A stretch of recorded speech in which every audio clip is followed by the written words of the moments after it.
Assalaamu calaykum waraxmatullaahi wabarakaatu. Dhammaantiin soo dhawaada, aad baan idin salaamayaa. Magacaygu waa Caasha Cumar.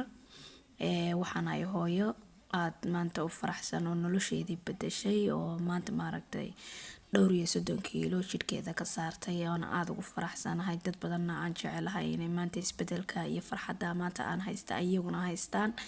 Laakiin muhiimaddu waxay tahay maxaad cuntaa, si maxaad ku nooshay, maxaad isticmaashaa. Waayo waa muhiim qofku inuu ogaado waxyaabaha uu cunayo ama waxyaabaha uu isticmaalayo si uu ogaado quality-giisa, macnaha faa'iidada uu leeyahay.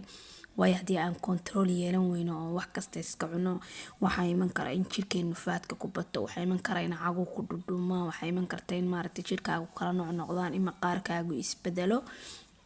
Marka anigu waxaan isticmaalaa quraacda caafimaadka leh. Qadadoo kale waxaan cunaa waxyaabaha sawiradooda aan maaragtay inii soo bandhigaya sida kalluunka, salmoonka, qudaarta oo kale. Habeenkii oo kale waxaan ku casheeyaa cashadayda.